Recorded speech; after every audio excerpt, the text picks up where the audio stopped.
Welcome to our channel. Kalian tahu kan kalau ada begitu banyak aliran dalam Islam? Aliran ini hadir dengan berbagai perspektif. Bahkan tidak jarang, masing-masing dari aliran itu saling mengiris atau berkontradiksi satu sama lain. Biar tidak terus-menerus salah paham dengan aliran-aliran tersebut, kalian simak sajalah ulasan kami seputar aliran-aliran dalam Islam ini ya. Check it out. Tapi sebelum lanjut, kami ingatkan kembali untuk subscribe channel ini dan aktifkan lonceng notifikasi kamu untuk mendapatkan video edukatif dari Data Fakta.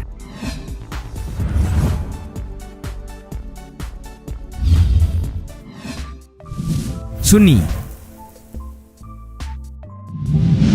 Bagi yang beragama Islam, kalian tentu tidak asing dengan aliran yang satu ini.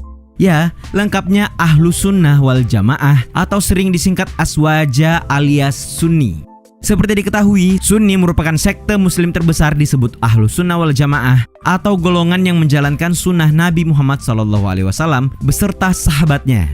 Ulama fikih dari ahli kalam serta tasawuf Ibnu Hajar al-Haytami menyatakan, yang dimaksud Ahlus Sunnah wal Jamaah ialah orang-orang yang mengikuti rumusan yang digagas oleh Imam Asy'ari dan Imam Maturidi. Sumber hukum dari aliran ini ialah Al-Quran dan Al-Hadis.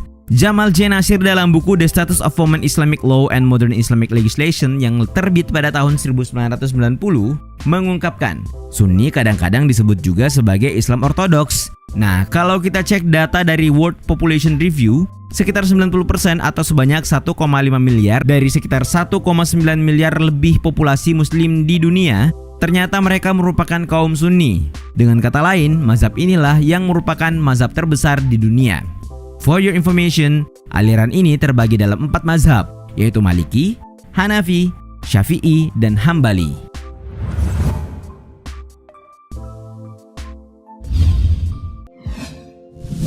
Syiah. Seperti Sunni, kalian juga pastinya tahu kan aliran ini? Ya, Syiah inilah kepercayaan Islam yang mengikuti Khalifah Ali bin Abi Thalib. Menariknya, ada banyak yang berpendapat terkait kapan munculnya Syiah ini. Seperti pendapat para ulama Syiah, mereka mengatakan Syiah sudah ada sejak zaman Nabi Muhammad SAW. Pendapat lain dikemukakan intelektual Mesir Muhammad Abu Zahra. Ia mengatakan Syiah muncul di akhir pemerintahan Utsman bin Affan. Wallahu a'lam deh pastinya. Tapi kalau kita merujuk ke buku Syiah menurut Syiah nih, golongan ini meyakini bahwa yang seharusnya menjadi khalifah yang menggantikan Muhammad SAW adalah Ali bin Abi Thalib, bukan sahabat lainnya. Nah, dari keyakinan ini nih, akhirnya golongan Syiah hanya mengakui garis keturunan Nabi Muhammad SAW sebagai khalifah atau pemimpin Islam. Nah, keluarga Nabi inilah yang disebut sebagai Ahlul Bait. Uniknya, di dalam Syiah sendiri ada beberapa sekte nih, yaitu Syiah Itsna Asyariyah. Biasanya Syiah golongan ini dikenal dengan nama Syiah 12 Imam. Mayoritas Republik Islam Iran merupakan penganut terbesar golongan Itsna Asyariyah ini.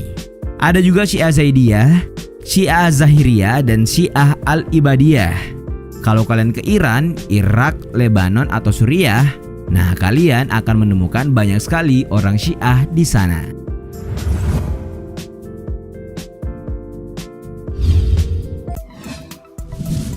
Khawarij. Katanya nih, Khawarij dari segi bahasa artinya mereka yang keluar. Diasumsikan sebagai orang-orang yang keluar, mengungsi atau mengasingkan diri. Nah, nyatanya nih, orang Khawarij ini memang merupakan orang-orang yang keluar dari kelompok pendukung Ali karena tidak setuju adanya perdamaian antara Ali bin Abi Thalib dengan Muawiyah saat pertempuran Siffin pada 37 Hijriah. Nah, sebelumnya harus diketahui nih, kalau pada saat pemerintahan Khalifah Ali, kekuasaannya tidak sampai wilayah Syam. Saat itu wilayah Syam ini dipimpin oleh Muawiyah bin Abi Sufyan. Nah, perang Siffin itu adalah buntut dari perbedaan kedua pemerintahan tersebut. Tapi belakangan nih, Ali bin Abi Thalib malah berrekonsiliasi atau menerima ajuan perundingan Muawiyah bin Abi Sufyan.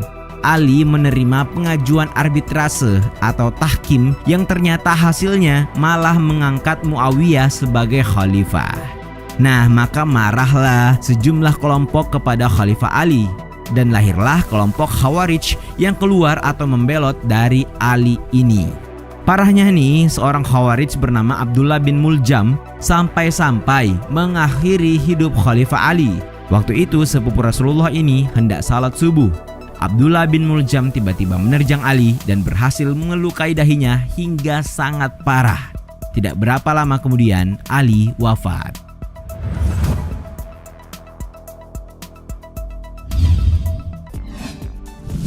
Mu'tazilah.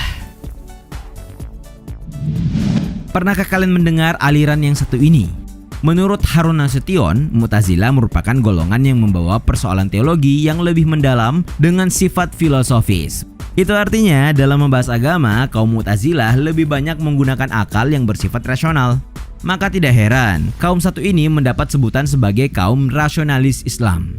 Diketahui aliran Mu'tazilah yang secara harfiah berarti memisahkan diri, muncul di Basra, Irak pada abad kedua Hijriah.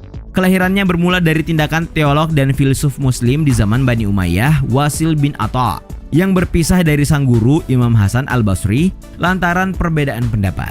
Hasan al-Basri berpendapat mukmin yang melakukan dosa besar masih berstatus mukmin. Sementara Wasil bin Atha berpendapat muslim yang berdosa besar bukan kafir juga bukan mukmin, namun berada di antara keduanya. Selain itu, mereka hanya mengakui Isra Rasulullah ke Baitul Maqdis, namun tidak mengakui Mi'rajnya ke langit.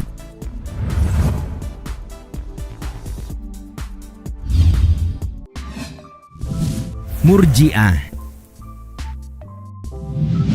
Ini merupakan salah satu sekte dalam Islam yang mulanya muncul karena persoalan politik, tapi lama-kelamaan merambat ke soal teologis. Secara harfiah, Murji'ah berasal dari kata irja yang berarti menangguhkan. Jadi kelompok ini lahir pada masa maraknya takfiri atau saling kafir mengafirkan dalam Islam, pasca polemik politik antara pendukung Ali dan yang bukan pendukung Ali. Nah, menurut kelompok Murji'ah ini, lebih baik menyerahkan urusan kafir tidak kafir ini sepenuhnya kepada Allah Subhanahu wa taala. Karena itu mereka berpendapat untuk menunda ketentuan terkait ini sampai di akhirat nanti. Kelompok Murji'ah ini juga disebut sebagai kelompok netral. Ini karena di bidang politik, doktrin irja'ah atau menunda atau mengakhirkan ini diaplikasikan dengan sikap politik netral atau non-blok. Mereka juga sering disebut sebagai the quietist atau kelompok bungkam. Soal teologi, orang Murji'ah berkeyakinan kalau muslim yang berbuat dosa besar tidaklah menjadi kafir, melainkan tetap mukmin. Soal dosa besarnya yang ia lakukan, biarlah ini diserahkan kepada Tuhan dalam keputusannya kelak nanti di hari perhitungan.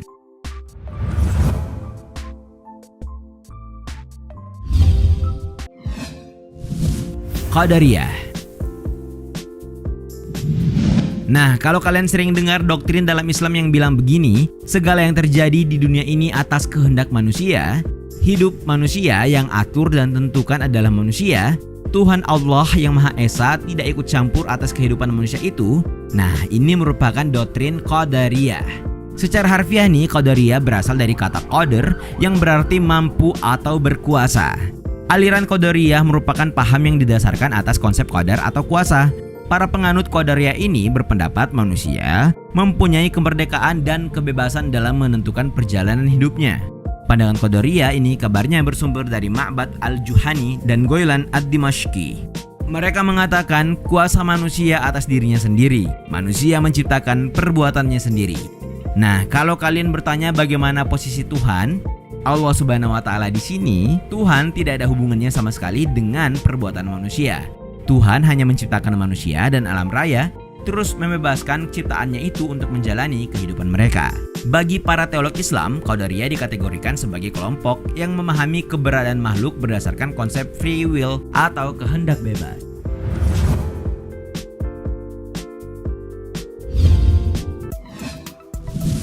Jabariyah.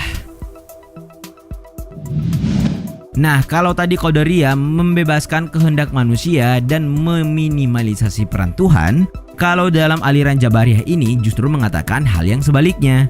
Secara harfiah, Jabariyah asalnya dari kata Jabr yang mempunyai arti paksaan. Aliran ini dimunculkan pertama kali oleh Jahm bin Safwan pada tahun 131 Hijriah, sekretaris Shuraid al-Qadi yang diketahui memberontak pada Bani Umayyah di Khurasan. Disebut-sebut dalam aliran ini terdapat paham yang dipercaya bahwa manusia mengerjakan perbuatan dalam keadaan terpaksa. Dengan kata lain, manusia tidak memiliki kemerdekaan dalam menentukan kehendak maupun perbuatannya.